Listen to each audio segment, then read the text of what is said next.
X-ray মাত্র ৩৫ টাকা, রক্ত পরীক্ষা ৭ টাকায়, আর ইসিজি মাত্র ২৫ টাকা। কি শুনে হাঁ হয়ে যাচ্ছেন তো? কোথায় আছে এই সস্তার হাসপাতাল? আজকের দিনে যেখানে বহু নার্সিং হোম গলা কাটা টাকা নিচ্ছে, রোগী নিয়ে ব্যবসা করছে, সেখানে এটা কিভাবে সম্ভব? ইচ্ছে থাকলে কি না হয়, এটাই প্রমাণ করলেন খান স্যার।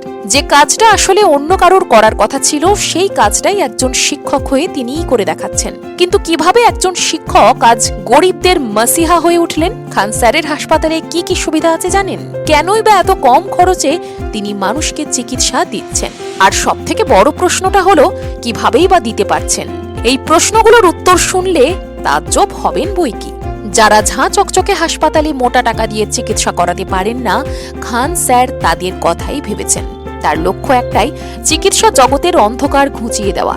ইউটিউবে কঠিন বিষয় সহজ ভাষায় বোঝাতে তিনি একেবারেই ওস্তাদ। কোটি কোটি ছাত্রছাত্রীর মন নিমেষেই জয় করেছেন। পাটনার শিক্ষার ভুল বদলে এবার তার লক্ষ্য স্বাস্থ্য খাত। খান স্যার নিজেই বলেছেন, তিনি পাশে দাঁড়াতে চান সেই মানুষগুলোর যারা হাসপাতালের বিল মেটাতে জমি বিক্রি করতে বাধ্য হন, ঋণ নিতে বাধ্য হন। তিনি বলেন, বিলাসবহুল এসি গাড়ি, মলে কেনাকাটার উপর ট্যাক্স বাড়ানোই যেতে পারে, কিন্তু ভেন্টিলেটরে মৃত্যুর সঙ্গে লড়াই করা মানুষটার উপর কোনোভাবেই আর্থিক বোঝা চাপানো যায় না। ভাবুন তো, এমন ভাবে কজন ভাবতে পারে? এবার আসা যাক সবচেয়ে অবাক করা বিষয়। খান স্যারের হাসপাতালের rate chart, full body check up ১,০০০ টাকার মধ্যেই। আর জানেন এই উদ্যোগের পেছনে আর কি আছেন? খান স্যারের মা। হাসপাতালের বিভিন্ন টেস্টের রেট তিনিই ঠিক করেন। যদি কোনো চিকিৎসকের বেতন বেশি বলে মনে হয়, খান স্যার নিজেই সেটা কমিয়ে দেন।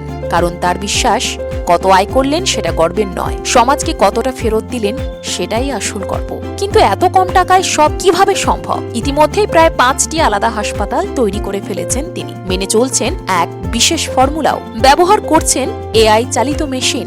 খান স্যারের কথায়, যদি কেউ মার্সিডিজে চেপে হাসপাতালে আসেন, তাহলে তার থেকে ১,০০০ টাকার বদলে লক্ষ টাকা নিতেও তার আপত্তি নেই। কারণ ওই টাকাতেই চিকিৎসা হবে অটো থেকে নামা এক গরিব মানুষের, যার পকেটে ওষুধ কেনারও টাকা নেই। আর এহেন সুন্দর কাজের জন্য খান স্যারকে স্যালুট তো জানাতেই হয়। আপনি কি মনে করেন এই মডেল কি সারা দেশেই হওয়া উচিত? আপনার শহরে এমন হাসপাতালের কতটা দরকার? লিখে জানান কমেন্টে।